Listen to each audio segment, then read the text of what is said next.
So now I'm gonna make the orzo. It's just a shape of pasta. I have a pot I'm going to boil. It has water in it. Now, some people don't like to add any oil, but I do. So I add a little bit of vegetable oil, and my feeling is that it prevents the pasta from sticking together. And this is a form of like rock salt for cooking. I like salt. So I'm gonna boil this.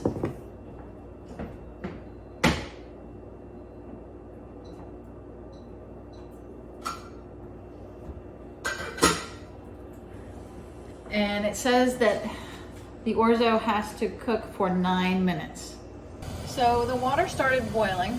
When it gets really boiling, I'm gonna add the orzo. So that's called a rolling boil. Rolling boil. I'm using the rest of the orzo. It's just my husband and me, just two of us, so we don't need a ton.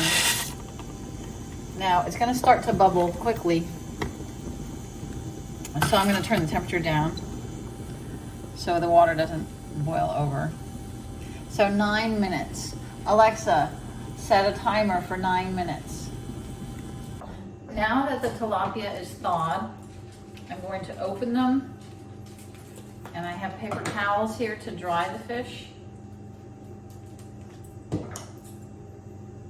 And I'm going to transfer the pistachio flour to a flat dish, and I'm going to dredge the fish in it. This fish wants to stay in its container.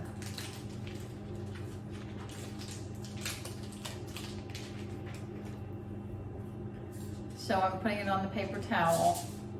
I have this tin foil here because after I dredge them, I am going to put them on that to wait. I want to make sure there's no moisture on here because I don't want the flour of the pistachio to stick to the plate. So I'll get one more out. Ohio is in the middle of the country, and we are not near any ocean. So the fish we get here is usually frozen. There are a couple of good places that aren't really close to me though, where I can go buy good fish. So someday I'll do that, and I'll bake stuff a lobster. So the pasta's over there boiling. I've pat 2 of these dry. There's still a little moisture here. And I'm going to put them in the flour.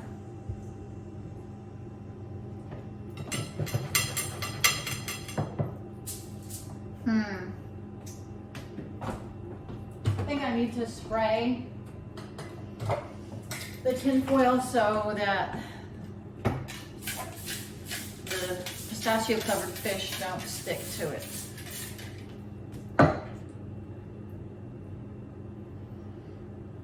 And being totally honest, I might get Rob to actually cook the fish.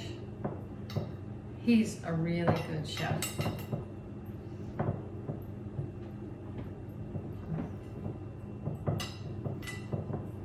Now, some people would put an egg wash on it first, but we decided that we don't want to do that today.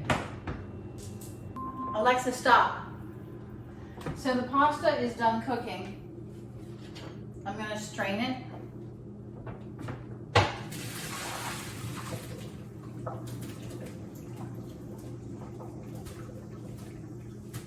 Now, some people don't rinse the pasta.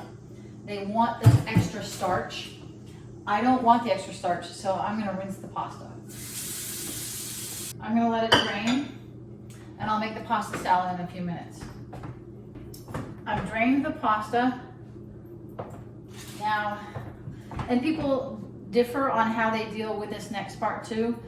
I'm gonna put some butter in with the pasta and a little bit of olive oil because again, I don't like the pasta sticking to itself.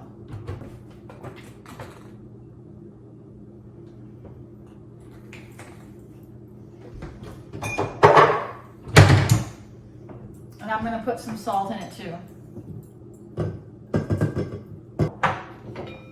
So this is just to get started. I'm going to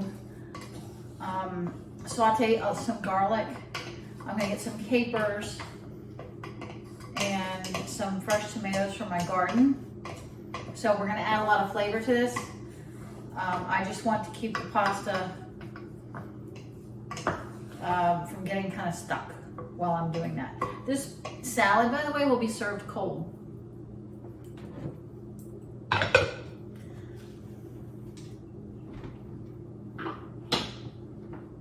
Go back to finishing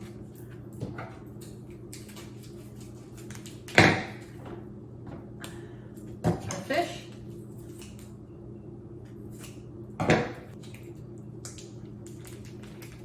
So in the meantime, I've called my husband because I'm looking at this pistachio crusted fish and it's really not sticking. The pistachio powder is not sticking very well at all. So I've changed my mind and I'm going to do an egg wash. I've put 1 egg in here and I'm going to scramble it.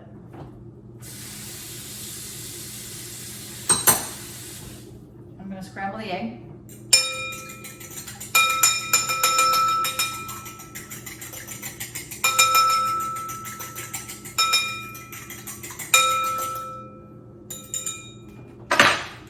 Music. So we'll see what happens here.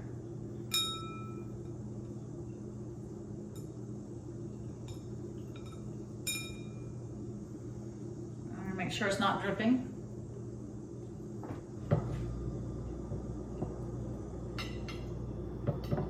Oh, that's much, much better.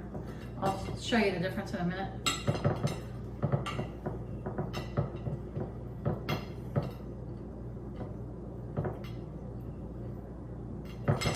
I might need to make more pistachio powder.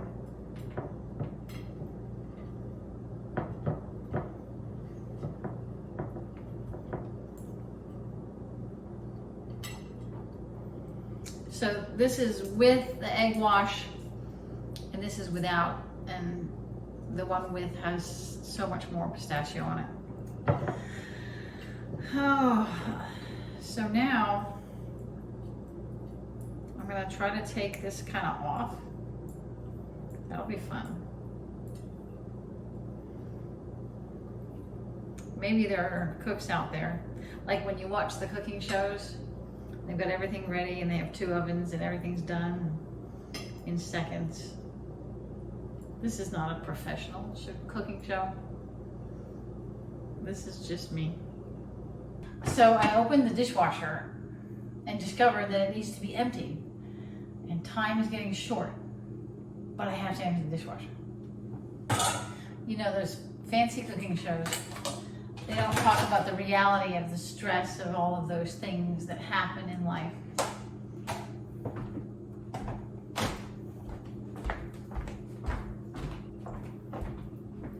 So I'm gonna chop some garlic. I have some fresh tomato from our garden and capers that are gonna go in with pasta in this beautiful bowl that I got many, many years ago and I love.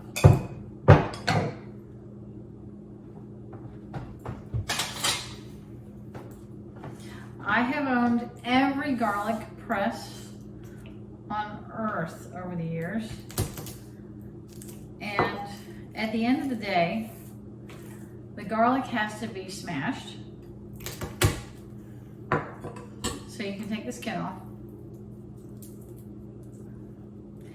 And you have to cut it into tiny little pieces.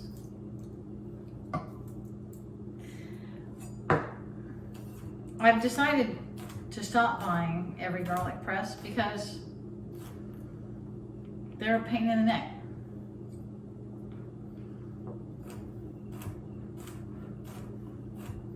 Now I am going to saute the garlic in some butter.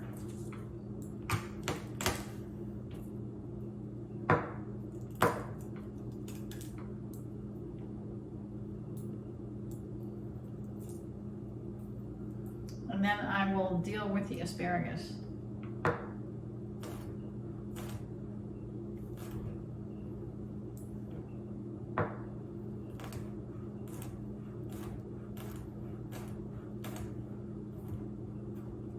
The oil is heating so that I can saute the garlic. I'm putting the pasta in the bowl that I love. I got it 30 years ago in Hawaii. It's made by Welsh manufacturer, and I just love the pattern.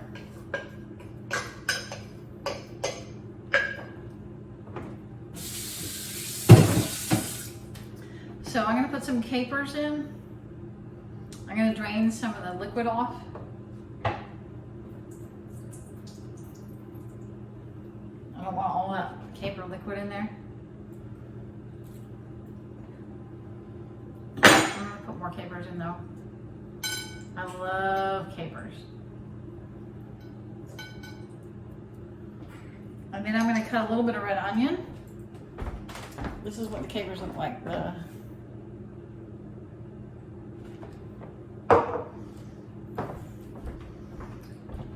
We have some leftover turkey bacon.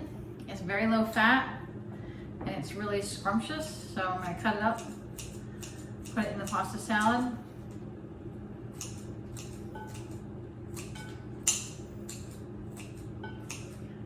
So my sister would probably use regular bacon or maybe no bacon. But that's the thing about recipes, you use what you have and what appeals to you.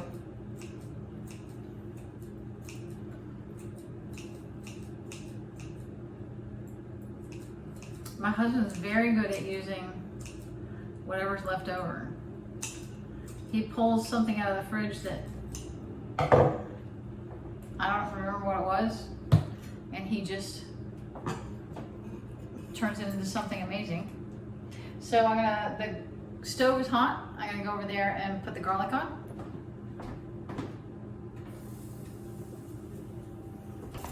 So I'm sauteing the garlic, and it's important, it smells so good, to not let the garlic get too hot. If it turns brown, if the garlic turns brown, it's not good, it's yucky. So I'm keeping it in the oil to keep it, I've turned the temperature down to 6. The stove runs a little funny. I think all stoves run a little differently. And I can see the garlic getting brown quickly. So we're going to turn the temperature down. Oh, it smells so good. So the garlic has been cooked. And I'm going to put it on the pasta salad with the capers and bacon, the turkey bacon. I'm going to mix it up. Oh, it smells really good. And then I'm going to cut up some tomato from my garden. I think you saw pictures of my garden.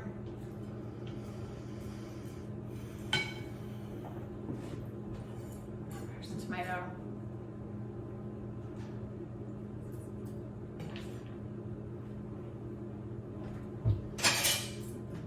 I like a knife that's serrated, or it has these rough edges for a tomato.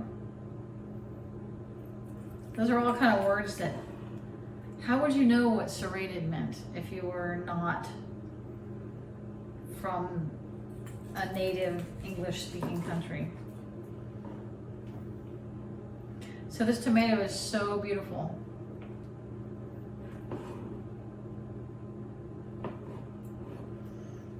And some people can handle big chunks of red onion, I can't. I have to cut my red onion really fine. Otherwise, the only thing I taste for like a week and a half is onion. So I'm gonna cut the onion next, and I'm gonna cut it really fine,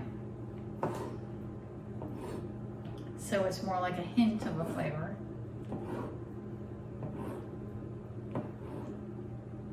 What I love about tomatoes that I grow, or we grow, is that they're so funny shaped.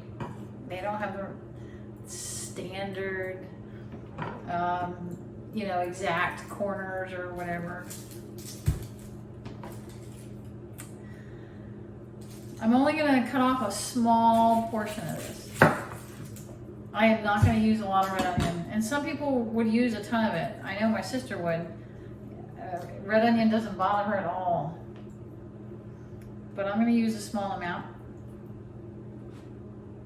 And I'm gonna cut it really, really fine. Even this might be too much for me.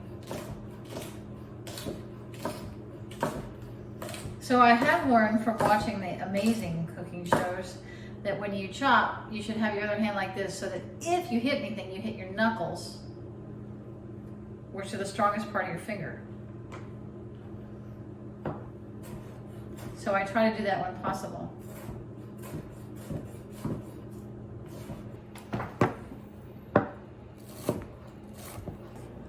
It's the red onion going into the pasta salad.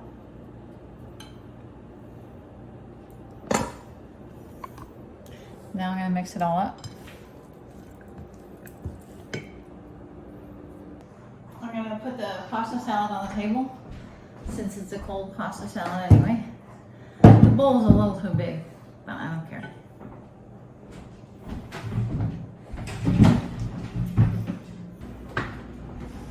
So we've decided to bake the tilapia with the pistachio covered stuff on it, and I'm gonna do the same thing I did with the asparagus as last time. Not very exciting, but I'm gonna put this in the pan, and because that's our favorite pan, that was kind of why we decided to go with this, with baking the tilapia. So I'm putting the fish in the oven. Rob is home, and we're gonna cook it for 25 minutes. So Rob came home. That's why you can hear stuff in the background. But the question is, why does my butter look like this? It's because last night we had corn. And when we have corn, we just roll the corn in butter. Some people don't like that. I don't care. So I'm going to drizzle some butter over the fish. And to do that, I'm going to melt it. The biggest examples of cooperation during the war. I'm going to start the asparagus now. I'm going to put it in the pan with a little bit of water. Just a little bit. As often as I can. And I'm going to put the lid. So the asparagus is going to cook for about 7 minutes. We're taking the fish out of the oven and the asparagus off the stove. Maybe we serve ourselves something. Alright, I'll bring the plate.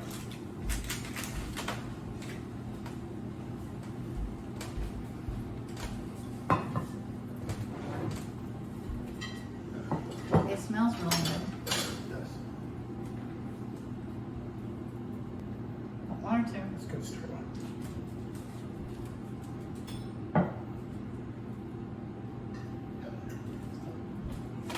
Asparagus. Okay. Asparagus all like this. And always put a little butter on the tin foil before I put it on. I did. Okay. I put